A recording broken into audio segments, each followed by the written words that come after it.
जय हिंद दोस्तों, आप सभी लोगों का बहुत बहुत स्वागत है। पीईटी का जो पहले शिफ्ट का एग्ज़ाम हुआ है आज, उसी का ये क्वेश्चन पेपर है। हम लोग डिस्कस करेंगे जीएस का पोर्शन, हम लोग मेनली डिस्कस करेंगे। और चारों ही शिफ्ट का जब पेट का एग्ज़ाम पूरा हो जाएगा, उसके बाद हम लोग जीएस का जितने भी टॉपिक हैं, इंपॉर्टेंट जो थीम है, उनको कलेक्ट करके आगे के आने वाले एग्ज़ाम में भी क्या सीख सकते हैं, या वहाँ से हम लोग कैसे यूपी पीसीएस और बाकी के एग्ज़ाम में भी वहाँ से कहीं ना कहीं एडवांटेज ले सकते हैं, उस पर हम लोग बात करेंगे एक साथ डिटेल सॉल्यूशन में। पहले देख लेते हैं हम लोग जीएस के क्वेश्चन पेपर को। ठीक ठाक पेपर था, ऐसा नहीं है कि देखिए इजी तो अब कोई मतलब नहीं होता है। एग्ज़ाम हॉल के बाहर से बैठ के इजी बोलना बहुत आसान है। इजी पेपर अगर एग्ज़ाम हॉल में भी आ जाए तो भी मॉडरेट लगता है, और पेपर जो है वो मॉडरेट लेवल का था, इजी नहीं बोला जाएगा।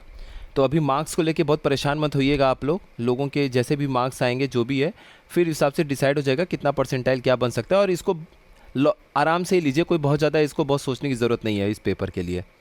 जब आएगा वैकेंसी, बड़ी वैकेंसी आएगी तो उसमें लगभग बहुत सारे लोग सेलेक्ट हो जाएंगे। सबसे पहला क्वेश्चन है कि हड़प्पन सिविलाइजेशन जो है वो कौन से एज को बिलोंग करता है। हड़प्पा सभ्यता किस युग से संबंधित है?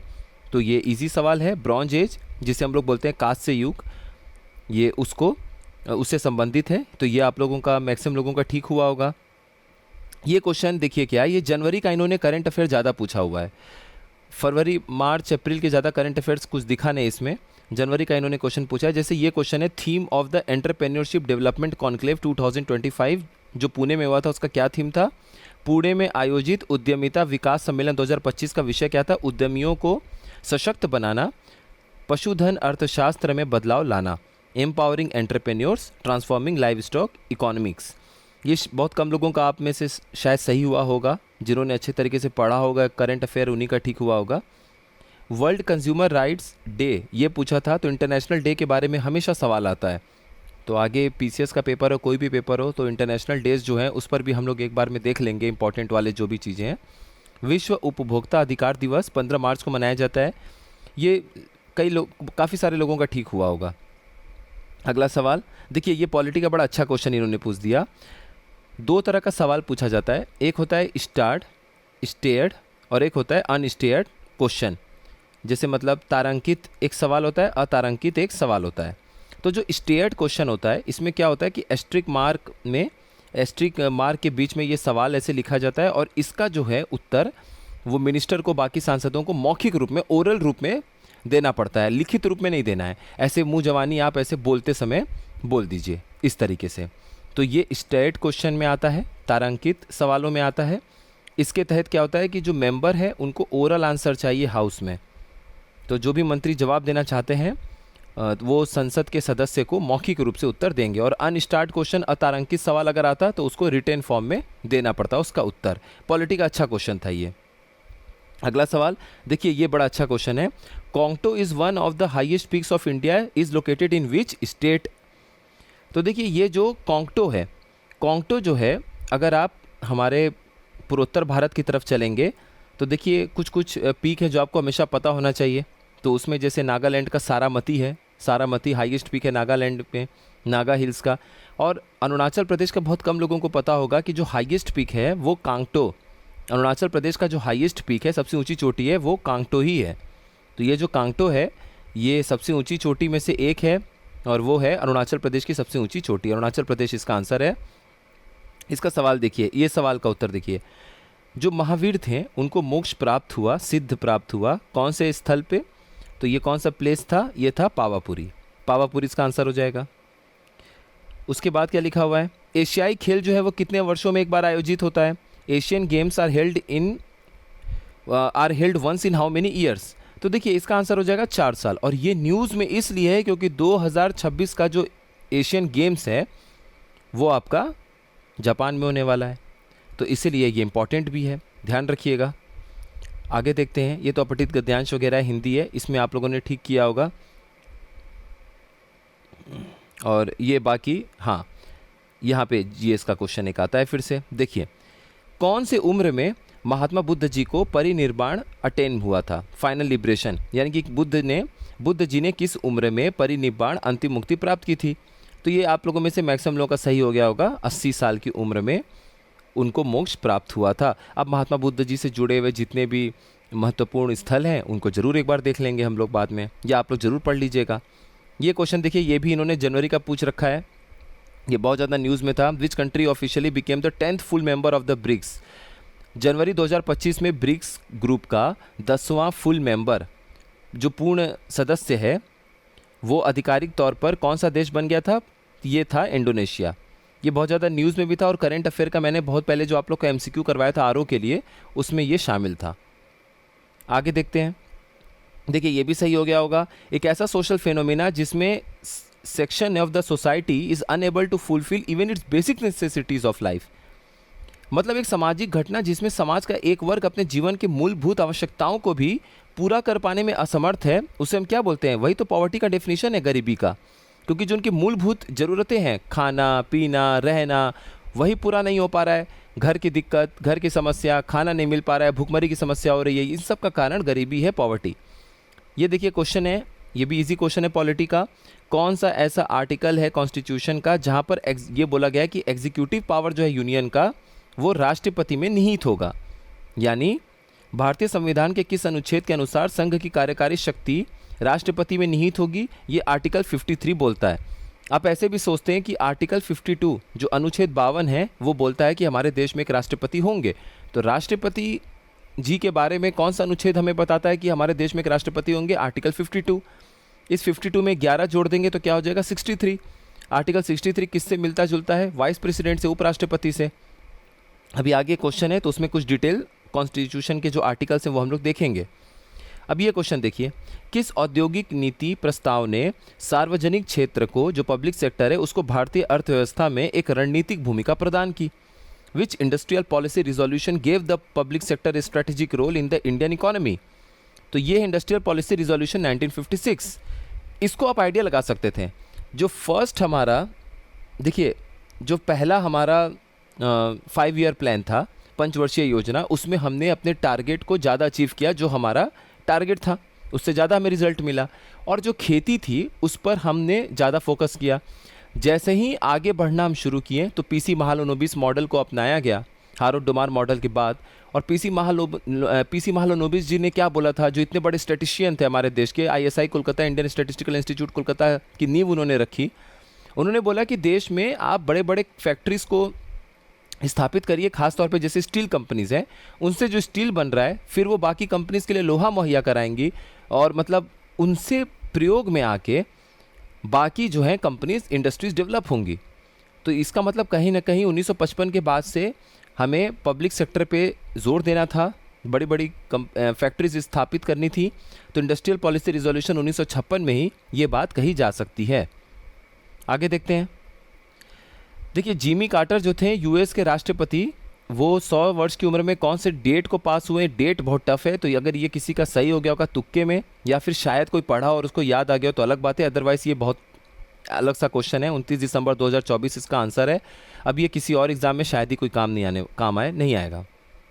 देखिए ये सवाल देखिए, पुरुष सूक्त जो है, जो एक्सप्लेन करता है ओरिजिन ऑफ द 4 वर्ण्स, वो कौन से वैदिक टेक्स्ट में हमें देखने को मिलता है? पुरुष सूक्त जो 4 वर्णों की उत्पत्ति की व्याख्या करता है, किस वैदिक ग्रंथ में पाया जाता है? तो ये पाया जाता है किसमें? ऋग्वेद में। अब इसमें क्या है, ऋग्वेद का जो 10वां मंडल है, 10th मंडल, उसमें पुरुष सूक्त के बारे में, पुरुष सूक्त जो है वो हमें बताता है कि 4 वर्ण की उत्पत्ति कैसे हुई थी। और अभी हम लोग आगे देखते हैं, फिर ये कुछ मैथ्स और रीजनिंग के सवाल हैं।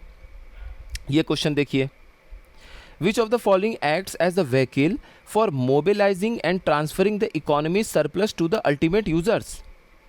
यानी अर्थव्यवस्था के अधिशेष को अंतिम जो उपयोगकर्ताओं तक पहुंचाने और स्थानांतरित करने के लिए निम्नलिखित में से कौन सा माध्यम कार्य करता है?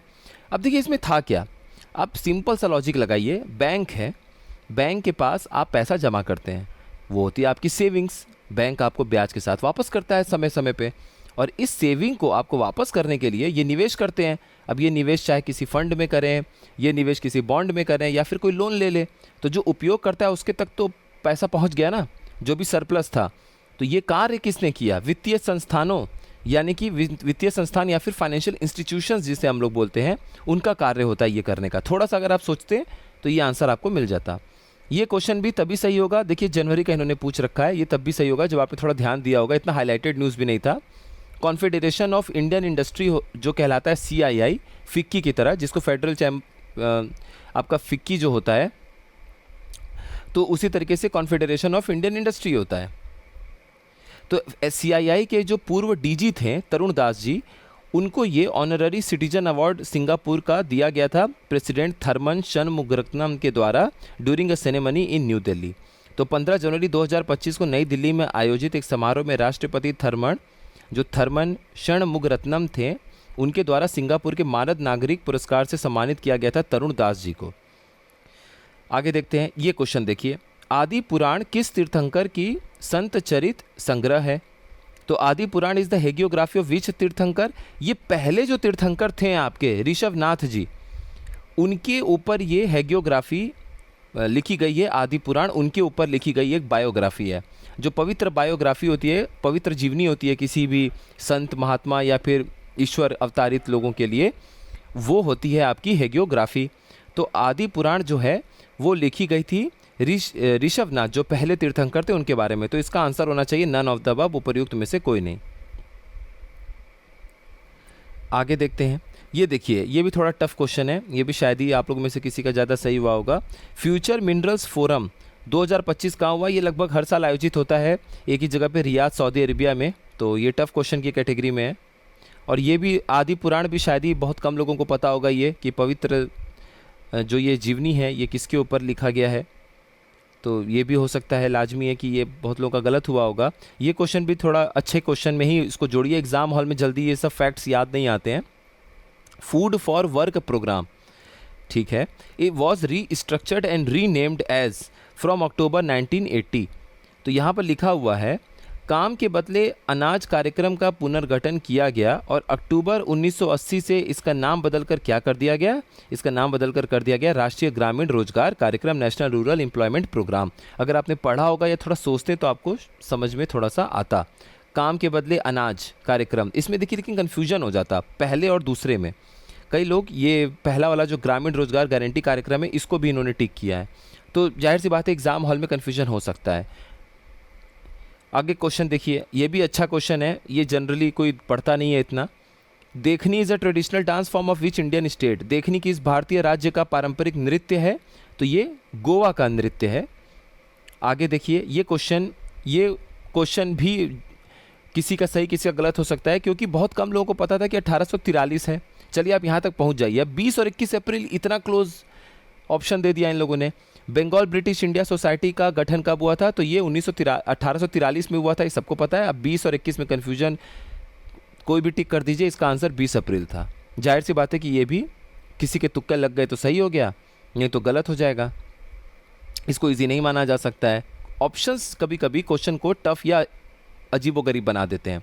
लंदन में ईस्ट इंडिया एसोसिएशन की स्थापना किसके द्वारा की गई थी? East India association in London was founded by, तो ये दादा भाई नौरोजी जी थे, और ये 1866 में इनके द्वारा ईस्ट इंडिया एसोसिएशन को फाउंड किया गया था। लीबिया का कैपिटल क्या है? अब ये आप लोग को पता चल ही गया होगा, त्रिपोली है। पोर्ट लुई जो है वो मॉरिशस का है। लग्जमबर्ग का लग्जमबर्ग सिटी है। एम्स्टरडेम का आप बताइए कौन सा, किसका कैपिटल एम्स्टरडेम है। विजय स्तंभ जो है वो कहाँ पर सिचुएटेड है? विजय स्तंभ के बारे में अगर आपको थोड़ा सा भी आइडिया होगा तो चित्तौड़गढ़ में आप देखिएगा विजय स्तंभ को। ये उस समय महाराणा कुंभा जी थे, जो महाराणा कुंभा जी थे, उनके द्वारा स्थापित किया गया था, क्योंकि जो मालवा है और जो गुजरात है उसके जो सुल्तान लोग थे उनको हराया था महाराणा कुंभा जी ने। और आप एक सर्च ये करिएगा कि महाराणा कुंभा जी के ग्रैंड सन यानी उनके पोते कौन हैं। एक बहुत ज़बरदस्त नाम आपको सामने याद आएगा। 1528 में उन्होंने खानवा की लड़ाई लड़ी थी। हम लोग किन के बारे में बात कर रहे हैं आप देखिएगा। और फिर उनके जो पोते थे आपको उनके बारे में पता चलेगा, क्योंकि वो महाराणा प्रताप थे। तो 1528 में खनवा की लड़ाई किसने लड़ी थी? वो जो भी थे वो इनके पोते हैं, और फिर उनके पोते महाराणा प्रताप हैं। देखिएगा बहुत अच्छा आपको मिलेगा, काफ़ी कुछ जानने को मिलेगा। बायोलॉजिकल डाइवर्सिटी एक्ट जो 2023 का अमेंडमेंट हुआ था वो कब लागू हुआ? तो देखिए ये भी थोड़ा सा इन्होंने डेट वगैरह डाल दिया, इसमें कन्फ्यूजन होना लाजमी है। बट इसका आंसर जो है 1 अप्रैल 2024। अगर आपको सेफ खेलना है तो नया वित्त वर्ष शुरू होता है 1 अप्रैल 2024 से। रिस्क लेना है तो इस तरीके का कुछ सोच के रिस्क मार ले लीजिए। वैसे भी गलत होना है तो तुक्के में वैसे भी गलत हो जाएगा, अदरवाइज रिस्क थोड़ा लेना है तो इस तरह से सोच लीजिए। यही इसका आंसर भी है, नए वित्त वर्ष से इन्होंने लागू किया था। आगे क्वेश्चन देखते हैं। देखिए ये इजी क्वेश्चन है। अविकसित अर्थव्यवस्था का क्या अर्थ होता है या क्या अर्थ था? वे देश जहां प्रति व्यक्ति वास्तविक आय कम होती है। यानी अंडर डेवलप्ड इकोनॉमी का क्या मतलब है? Countries in which per capita real income is low. Headquarter of International Labour Organization, अंतर्राष्ट्रीय श्रम संगठन का मुख्यालय कहाँ पर है? जेनेवा। इससे हम बाकी जो इंटरनेशनल ऑर्गेनाइजेशंस हैं उनका भी लिस्ट बना के देख लीजिए। ये क्वेश्चन देखिए, अगर आपको पता है तरीका तो बहुत ईजी था, इसमें कुछ नहीं करना है। एक बात याद रखिए, दो तरह के पावर का आपको जानकारी अगर दिया जाए और आपसे बोले कि रिजल्टेंट पावर कितना होगा, तो P जो है इन दोनों केस में P1 प्लस P2 कर दीजिए, आंसर आ जाएगा। अब इसमें क्वेश्चन क्या दिया हुआ है? यदि if a concave lens of power plus 4 dioptre और कॉन्वेक्स लेंस प्लस 4 डायप्टर का है और कॉन्केव लेंस जो है वो -4 डायप्टर का है, -10 डायप्टर का है, are placed in contact with each other, तो बोला रिजल्टेंट पावर कितना होगा? तो -6 डायप्टर होगा। ये -14 नहीं होगा, ये शायद ये -4 को ध्यान में रख के ऐसे कर दिया गया होगा। ये -14 नहीं होगा, इसका आंसर हो जाएगा -6 डायप्टर ए। इसको चेक कर लीजिएगा, चेंज कर लीजिएगा, 62 का आंसर ए होगा। 63 तो चलिए ठीक है, रीजनिंग टाइप का है। 64 ये इजी है। Parliament of religions held at Chicago in which year? Chicago में धर्म संसद का आयोजन किस वर्ष हुआ? तो ये 1893 में हुआ। इसको देख लीजिएगा, ये इजी है। हाँ, ये अच्छा क्वेश्चन है। 5 जनवरी 2025 को 2 इंडिजिनसली डिजाइंड और कंस्ट्रक्टेड फास्ट पेट्रोल वेसल्स जिसका नाम है अमूल्य और अक्षय, इसको लॉन्च किया गया था इंडियन कोस्ट गार्ड के लिए। किसके द्वारा बनाया गया था? तो गोवा शिपयार्ड लिमिटेड के लिए बनाया गया था। जनरली जितने भी इंडियन कोस्ट गार्ड के शिप्स हैं वो गोवा शिपयार्ड लिमिटेड और कोचिनी बनाते हैं, बट इसमें आपको एग्जैक्ट नहीं पता होगा तो आप किसी को भी टिक कर सकते हैं। इसका आंसर गोवा शिपयार्ड लिमिटेड है। ये इंपॉर्टेंट न्यूज़ है, इस तरह के डिफेंस की न्यूज़ को हमेशा ध्यान रखा करिए। अब देखिए ये जो DTM है ये है डेमोग्राफिक ट्रांजिशन मॉडल। जो DTM है डेमोग्राफिक ट्रांजिशन मॉडल है। इसके हिसाब से आपसे पूछा है कि फास्टेस्ट पॉपुलेशन ग्रोथ यानी कि DTM के किस चरण में सबसे तेज जनसंख्या वृद्धि देखी जाती है? तो सबसे तेज जनसंख्या वृद्धि आपको किस में दिखेगा? स्टेज 2 में। क्यों? स्टेज 1 में क्या होगा?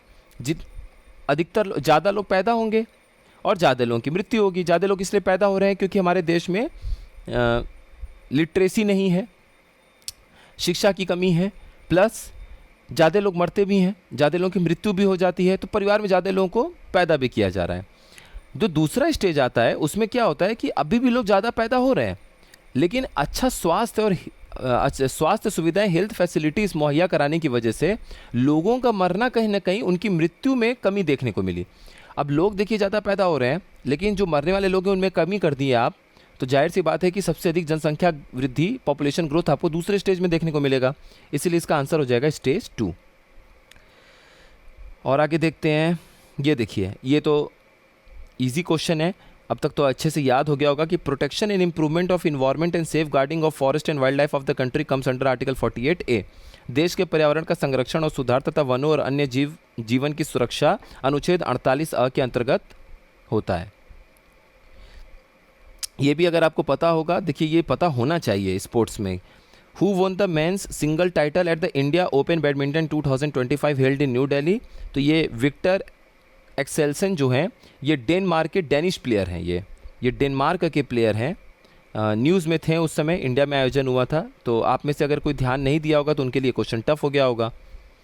इसको मॉडरेट या टफ पे क्वेश्चन में आप रख सकते हैं। अनुशीलन समिति का हेडक्वार्टर पूछा है, इसका आंसर कलकत्ता होगा। कई लोगों ने कन्फ्यूजन में बॉम्बे या पुणे भी टिक कर दिया है। चलिए एग्जाम हॉल में कुछ भी हो जाता है, इसमें कोई परेशानी की जरूरत नहीं है। चंद्रयान 3 किस वर्ष प्रक्षेपित किया गया था? Chandrayaan 3 was launched in which year? देखिए जुलाई में हुआ था, डेट नहीं पता बट जुलाई में हुआ था 2023 में। ये इसका आंसर है। ये बहुत इजी क्वेश्चन था। कौन सा समुद्र भारत के पश्चिमी साइड में है? तो वो अरेबियन सी है। इसमें किसी भी तरह का आपको डाउट नहीं होना चाहिए था। ये क्वेश्चन बहुत अच्छा है, ये क्वेश्चन बहुत कम ही लोगों का सही हुआ होगा। 8th edition of Indus Food Asia's premier food and beverage trade show 2025 was organized. कहाँ पे हुआ था? आशिया का प्रीमियर खाद्य एवं पेय व्यापार प्रदर्शन इंडस फूड 2025 का 8वां संस्करण कहाँ आयोजित हुआ था? जनवरी में, जहाँ तक याद आ रहा है, हुआ था और अपने ग्रेटर नोएडा में हुआ था। India exposition mart limited, greater Noida में हुआ था। तो अपने उत्तर प्रदेश का था, तो ये पता होना चाहिए। Acids are stored in containers made of which material? Acid को, अम्ल को किस पदार्थ से बने बर्तनों में संग्रहित किया जाता है? तो वो देखिए मजबूत ग्लास और सिरेमिक्स से बने होते हैं, ये आंसर है। कई लोगों ने मेटल और प्लास्टिक पे भी टिक कर दिया है, तो वो कन्फ्यूजन हो जाता है एग्जाम में। देखिए, भारत का संविधान पहली बार बनाने की कोशिश किसके द्वारा की गई थी? भारत का संविधान पहली बार 1928 में किसके द्वारा तैयार किया गया था? तो मोतीलाल नेहरू जी की कमेटी बनी थी, और वो तब बनी थी जब 1927 में, आपको पता होगा, साइमन कमीशन आया था। साइमन कमीशन का गठन हुआ था। साइमन कमीशन का गठन हुआ और 3 फरवरी 1928 को सबसे पहले भारत आया था, और दूसरी बार भी आया था उसी साल अक्टूबर नवंबर में आया था साइमन कमीशन। तो ये यूपी पीसीएस का भी सवाल था कि साइमन कमीशन दूसरी बार अक्टूबर 1928 में आया था, ये बिल्कुल सही बात है। अब उस समय जो सेक्रेटरी ऑफ स्टेट थे वो थे लॉर्ड बर्कनहेड। अब बर्कनहेड नाराज हो गए। अब देखें कि जैसे ही बॉम्बे में सबसे पहले साइमन कमीशन आया, सातों के सातों उसमें अंग्रेज थे और ब्रिटेन के एमपी थे, सांसद थे, ब्रिटिश एमपी थे, तो उनका हर जगह जम के विरोध हुआ था। लॉर्ड बर्कनहेड बड़े नाराज हुए। बर्कनहेड ने बोला कि अगर आप लोगों को लगता है भारतीयों को कि आप संविधान बना सकते हैं, हम आपके बारे में नहीं सोच सकते हैं अच्छे तरीके से, तो आप ऐसा संविधान बनाइए जो हर एक धर्म और हर एक जाति के लोगों को एक्सेप्टेबल हो, मंजूर हो। तब उसके बाद एक ऑल पार्टी मीटिंग बैठाया गया था। ये 3 फरवरी को ये लोग आए थे, और 12 तारीख को एक ऑल पार्टी मीटिंग हुई थी, 12 फरवरी को, और उसमें ये निर्णय लिया गया था कि हम लोग अपना संविधान बनाएंगे, देखेंगे। और हम लोग, कांग्रेस ने निर्णय लिया था कि जहाँ जहाँ साइमन कमीशन जाएगी, हर चरण और हर एक जगह पर इनका विरोध प्रदर्शन होगा, विरोध होगा। और लॉर्ड बर्कनहेड के चैलेंज करने पर एक सब कमेटी बनाई गई। उस कमेटी के अध्यक्ष थे मोतीलाल नेहरू जी। मोतीलाल नेहरू की समिति ने उसमें फिर बहुत सारे अपने सिफारिश दिए थे और चीज़ें बताई थी। Who announced the British governments acceptance of the partition of India? ये भी इजी है। भारत के विभाजन को ब्रिटिश सरकार द्वारा स्वीकार किए जाने की घोषणा किसने की थी? माउंटबेटन ने किया था। अब देखिए, ऑड वन आउट इसमें बताना है। लोहा, चांदी, सोना, ये सब रूम टेम्परेचर पर क्या है? सॉलिड रहते हैं। लेकिन मरकरी को आप देखिए वो लिक्विड रहता है रूम टेम्परेचर पर, इसीलिए ये ऑड वन आउट हो जाएगा। India Pakistan signed a treaty in the year 1960, और भारत पाकिस्तान ने जो संधि पे हस्ताक्षर किया था 1960 में, वो सिंधु जल संधि था। बहुत ज़्यादा न्यूज़ में भी था। इंडस वाटर ट्रीटी, ऑपरेशन सिंदूर के बाद इसके ऊपर बातचीत शुरू हो गई थी कि इसे वापस लिया जाए, इस संधि को। ये क्वेश्चन देखिए, which acidic gas from the air dissolves in rain water to form carbonic acid? यानी कि हवा से कौन सी अम्लीय गैस वर्षा के पानी में घुलकर कार्बोनिक एसिड बनाती है? तो ये कौन सा बनाता है? कार्बन डाइऑक्साइड होगा, वही आपके वर्षा में मिलकर कार्बोनिक एसिड बना देगा। CO2 प्लस H2O क्या मिलकर हो जाएगा? H2CO3। विश्व की सबसे लंबी नदी कौन सी है? ये इजी है, नाइल रिवर है। आगे यहाँ देखिए, the ratio of speed of light in vacuum to the speed of light in a medium, ये सीधा सीधा डेफिनेशन है रिफ्रैक्टिव इंडेक्स का। निर्वात में प्रकाश की गति और माध्यम में प्रकाश की गति के अनुपात को माध्यम का अपवर्तनांक कहते हैं। ठीक है, अपवर्तनांक कहते हैं, इसको ध्यान रखिएगा। और कौन सा क्वेश्चन था? ये देखिए, दिसंबर 2024 में कौन से ऑर्गेनाइजेशन ने एक रिपोर्ट रिलीज किया था? Safe, secure, affordable, flexible and efficient accommodation worker housing for manufacturing growth. दिसंबर 2024 में किस संगठन ने सेफ, ये जो यहाँ पर लिखा हुआ है, accommodation, affordable, flexibility and efficient accommodation, विनिर्माण विकास के लिए श्रमिक आवास शीर्षक से रिपोर्ट जारी की गई थी। तो देखिए, इसमें क्या लगेगा? इसमें लगेगा ministry of labour and employment ने जारी किया है, बट ये नीति आयोग की रिपोर्ट थी, तो यहाँ कन्फ्यूजन होना लाजमी है। किसी ने ए भी किया होगा टिक।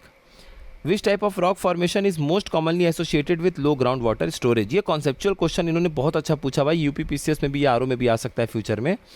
निम्न भूजल भंडारण से किस प्रकार की चट्टान संरचना सबसे अधिक जुड़ी हुई है? तो आग्नेय और कायांतरित चट्टानें, इग्नियस एंड मेटामॉर्फिक रॉक होगा। कारण देखिए, जब भी ज्वालामुखी अंदर रहता है उसको हम मैग्मा कहते हैं, और जब वो सरफेस पे आके ठंडा हो जाता है तो उसे हम लोग लावा बोलते हैं। सरफेस पे आके वो ठंडा हो गया, या मान लीजिए धरती के अंदर भी ठंडा हो गया, तो वो सबसे हार्ड रॉक होता है, और वो टूटता है, सेडिमेंट होता है, और फिर जब वो बहुत ज़्यादा हीट और प्रेशर में नया पत्थर बनता है, चट्टान बनता है, तो उसको हम लोग क्या बोलते हैं? मेटामॉर्फिक। अब मेटामॉर्फिक रॉक भी बहुत मजबूत है, इग्नियस रॉक भी बहुत मजबूत है, तो पानी को छन छन के नीचे तक जाना है तभी तो वो वहाँ मौजूद रहेगा। तो आप देखिए जो हमारे पेनिनसुलर प्लेटू हैं, पेनिनसुलर पठार है, वहाँ पर आपको पानी नहीं मिलेगा बहुत ज़्यादा, बट आपको गंगा, यमुना क्षेत्र, एलुवियल प्लेन्स, उसके नीचे भर भर के पानी मिलेगा, क्योंकि मिट्टी से होके पानी को नीचे जाना ग्राउंड वाटर में बहुत आसान है। आगे देखते हैं और कौन सा क्वेश्चन है, ये देखिए पॉलिटी के कुछ और क्वेश्चन है। Dash is applicable during external as well as internal emergency. बाह्य एवं आंतरिक आपातकाल के दौरान कौन सा अनुच्छेद लागू होता है? आर्टिकल 359। आर्टिकल 359 में बोला जाता है कि जो राष्ट्रपति महोदय उनके पास पावर है कि वो फंडामेंटल राइट्स के इन्फोर्समेंट को रोक सकते हैं।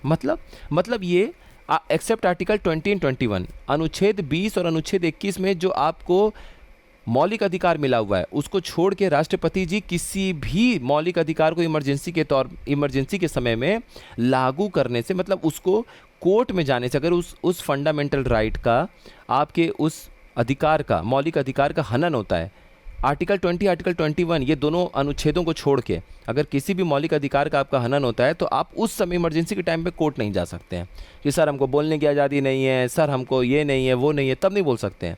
लेकिन जैसे ही इमरजेंसी ख़त्म होगा और उस समय जो भी आपके फंडामेंटल राइट्स हनन हुए होंगे तब आप बाद में कोर्ट जा सकते हैं। आर्टिकल 32 के तहत सुप्रीम कोर्ट में, आर्टिकल 226 के तहत हाई कोर्ट में। अगला question, dash of India is ex officio chairperson of Rajya Sabha. Bharat के उपराष्ट्रपति राज्यसभा के पदेन अध्यक्ष होते हैं। आर्टिकल 63 क्या बोलता है कि भारत में एक उपराष्ट्रपति होंगे, वाइस प्रेसिडेंट होंगे। अब देखिए दो ऐसे अनुच्छेद हैं जो बोलते हैं कि उपराष्ट्रपति राज्यसभा के पदेन अध्यक्ष होंगे। पदेन अध्यक्ष या एक्स ऑफिशियो चेयरपर्सन का क्या मतलब है कि जो भी व्यक्ति उपराष्ट्रपति बनेगा, वाइस प्रेसिडेंट बनेगा, वो अपने आप राज्यसभा का चेयरमैन या पदेन सभापति बन जाएंगे। अब आर्टिकल 63 के बाद आप देखेंगे तो एक आर्टिकल 64 है अनुच्छेद 64 और एक है अनुच्छेद 89 क्लॉज 1। आर्टिकल 89 क्लॉज 1 और आर्टिकल 64 दोनों एक ही बात बोलते हैं कि जो वाइस प्रेसिडेंट है he is the ex officio chairman of Rajya Sabha, यानी कि उपराष्ट्रपति जो वो पदेन अध्यक्ष होंगे राज्यसभा के। ये हमें दो अनुच्छेदों से पता चलता है, आर्टिकल 64 और आर्टिकल 89 क्लॉज 1। कैमल जो स्टोर करता है अपने फैट में, कुबड़ में, हम्प जिसे हम लोग बोलते हैं, उसमें फैट उसका स्टोर होता है। तो यही इसका क्वेश्चन था। ये मैक्सिमम लोगों का सही हुआ होगा और ये शायद ही किसी का सही हुआ होगा। ये बड़ा अजीबोगरीब इन्होंने क्वेश्चन पूछ दिया था। The flower of the hibiscus plant is, वो बाइसेक्सुअल होता है, उभयलिंगी होता है। अब इसका अलग कॉन्सेप्ट है, इसमें बहुत ज़्यादा मत जाइए अभी फ़िलहाल। तो ओवरऑल जीएस का पेपर मॉडरेट की तरफ रखिए, ईजी टू मॉडरेट रखिए। कुछ क्वेश्चंस ईजी थे, कुछ क्वेश्चंस मॉडरेट थे और कंफ्यूजिंग भी थे। कई सारे क्वेश्चंस ऐसे थे जिसमें दो ऑप्शन सही लग रहा था। एग्ज़ाम हॉल में जब आपके सामने मैथ्स भी हो, डीआई भी हो और 2 घंटे के अंदर आपको पेपर देना और वो भी इतना दूर जाके, तो मॉडरेट पेपर भी इजी टू मॉडरेट जो है वो मॉडरेट की तरफ ही शिफ्ट होता हुआ हमें नज़र आता है। ज़्यादा भी मार्क्स को लेके मत परेशान होइएगा, पेट को लेके, क्योंकि यहाँ से कोई एग्ज़ाम का कट ऑफ तो है नहीं।